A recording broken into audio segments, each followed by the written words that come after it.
Hello people, how are you doing? Welcome, my name is Adam. This is Memento Mori. I hope you're all doing well.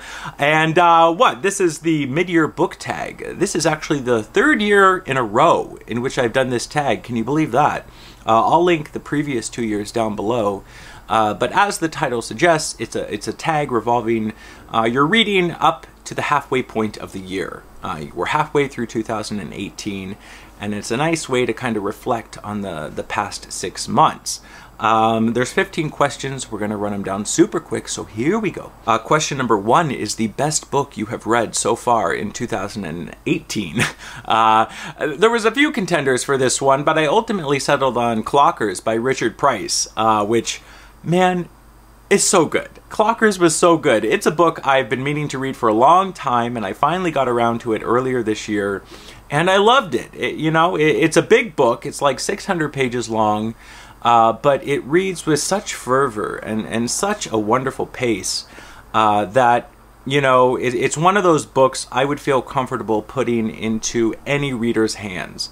Even if you're someone that's not, specifically drawn to, I don't know, like inner city, gritty literary fiction, which it is, I would still feel confident recommending it, because you will want to pick it up simply on the strength of the two main characters. The book bounces back and forth between the perspective of a narcotics officer and a teenage drug dealer.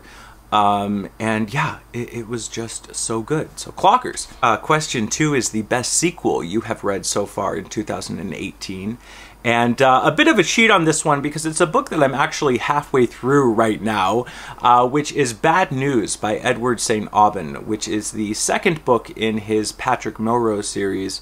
And I say it not only because it's pretty much the only sequel I've read this year, but also, even though I'm not finished with it, it's just so good. And it continues off, I read the first novel in the Patrick Melrose series called Nevermind at the very end of last year. And man, it just kind of came out of nowhere and kicked me in the teeth. I thought it was so good. And Bad News is shaping up to be just as incredible. So yeah, we're listing that. I don't care. Question 3 is a new release you haven't read but want to. I'm going to say The Sparsholt Affair by Alan Hollinghurst. I really like Hollinghurst. It definitely hasn't been a priority to get around to his most recent release, but I'll certainly pick it up before the year is done. Question 4 is the most anticipated release for the rest of 2018. I don't anticipate a lot of new releases, but we're going to reuse last year's answer, okay, which of course is The Passenger. The latest book from, the greatest living fiction writer there is, Cormac McCarthy. The book has been delayed over and over and over again, but we're all going to hold hands and hope that 2018 is the year that The Passenger by Cormac McCarthy will finally drop, okay? Question 5 is the biggest disappointment. And by no means the worst book I've read all year, but definitely the biggest disappointment was Meg Wolitzer's The Female Persuasion. Just a giant, bland book, man. It was... I finished it. The only phrase I could think of was non-event. It was just such a non-event of a book. And yeah, if you asked me to have a conversation about The Female Persuasion in 3 months, I'll likely just go, what? It's that sort of book. And I've read and watched a lot of glowing reviews of this book, and I'm not convinced by the people who like it, man, because even they kind of struggle in explaining on, why they thought it was a good book. And I suspect that if you ask them to have a conversation about The Female Persuasion in 3 months, they'll look at you and go, what?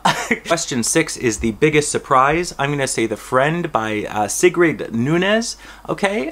Which I picked this up simply because I had read Nunez in the past and really liked her.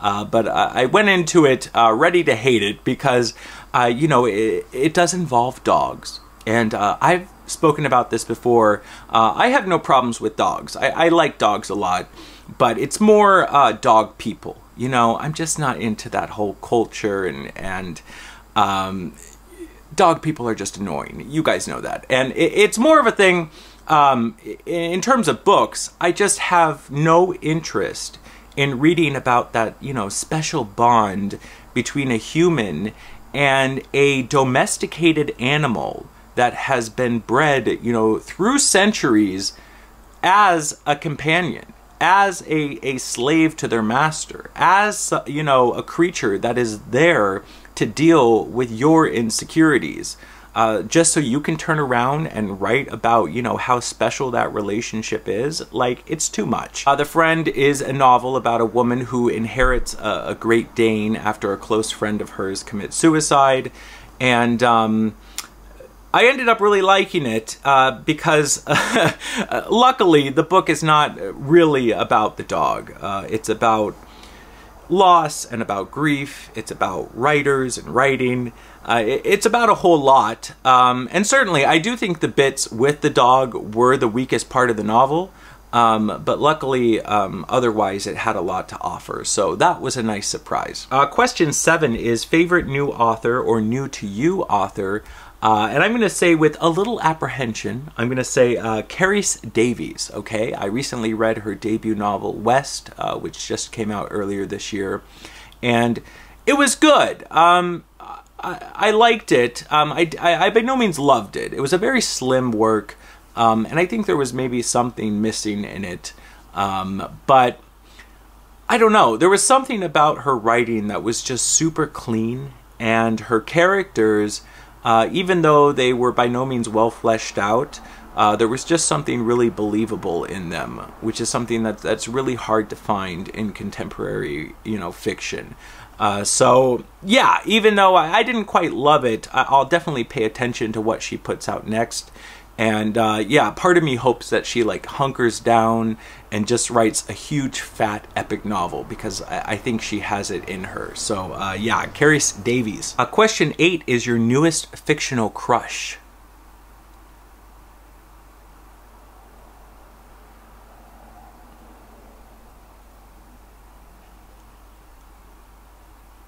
Question 9 is your newest favorite character. This was a no-brainer. It was Arthur Less from the novel Less. And I, like a lot of people, picked this book up after it won the Pulitzer a couple months ago. And man, yeah, Arthur Less, just this pitch-perfect, funny, messy, relatable character. Just an incredible character from an equally incredible book. I loved it. So Arthur Less. Question 10 is a book that made you cry. I'm going to change this to a book that made you cry, or just the saddest book, because I don't think I've cried during a book in probably 10 years, okay? But the saddest book, maybe We Were the Mulvaneys by Joyce Carol Oates, which I reread earlier this year. And, you know, nobody does, you know, sad, dysfunctional family dramas like, you know, JCO, okay? So yeah, We Were the Mulvaneys it was kind of depressing. Question 11 is a book that made you happy. And I'm going to say Operation Shylock by Philip Roth. I did a video after, you know, following Philip Roth's death. I'll link it down below. And in that video, I mentioned that on the eve of his death, I started reading his novel Operation Shylock. And yeah, it was just the perfect Roth to pick up. As I mentioned, you know, it features Philip Roth as a character as he kind of chases an imposter Philip Roth around Israel. And yeah, you know, it was just, I couldn't think of a more perfect Philip Roth book to read following his passing. So it made me happy. Question 12 is the favorite book to film adaptation you saw this year. And I don't think I've seen any new ones, but of course this gives a good excuse to mention my book club, the Memento Mori Book to Film Club. I'll link the introduction video down below, where every month we're reading a book and then watching an adaptation of that book. Of course, the first month here, we're in the middle of The Night of the Hunter. I'm reading the book now, and I'll watch the movie, which I've said before is one of my favorite films, in the next week or so. So I'll just say that as my favorite book to film adaptation. Now, question 13 is the favorite review you have written or the favorite video you have done so far in 2018. Obviously I haven't written any reviews, but out of the videos, maybe the Muriel Spark video I did. I don't think it was that great of a video, but it was nice to finally do a video focused on an author in which I brought up so many times here on the channel. Question 14 is the most beautiful book you've bought or received so far this year. I'm going to say this copy of Cat's Eye by Margaret Atwood, okay? Big hardback. You know, I'm usually not a hardback guy, but for whatever reason with Atwood, I've always read her in these editions, which I think were released in conjunction with her like 70th birthday a few years back. And they're kind of hard to come by, so I always kind of snatch them up whenever I see them in a used bookstore. And yeah, I finally found this one earlier this year, and I also read it. I think it was like back in February. Cat's Eye, yeah, it was good. I don't know if I loved it, but I definitely think it's one of Atwood's better novels. So yeah, it's kind of pretty, I guess, yeah. And finally, question number 15, what books do you need to finish before the end of the year? And I don't really have to finish anything, but of course I still have a handful of Faulkner novels. I'm currently on number 14 with William Faulkner with Intruder in the Dust. And then of course I have the rest of the Memento Mori Book to Film Club throughout the rest of the year going into 2019. So we have that on the list. But otherwise, you know, I'm very much a mood reader. So there you go. So that's it, people. There's a nice little snapshot here at the midway point of 2018. I'm going to tag a few people. I want to tag Michelle at Challenge Thy Shelf, Tiffany at Hierarchy of Reads, my good buddy Bruno, who is you know, a long time commenter and watcher of Booktube, but is pretty new to making videos. So go say hello to him, Bruno. I would love to see you do this tag. Jess at Garden Scriptorium, Sean the Book Maniac, and Doris at All D Books, okay? And anybody else, please, anybody, feel free to do this tag. It's a great way to kind of touch base here at the midpoint of the year, okay? Thank you for watching, and I'll talk to you next week.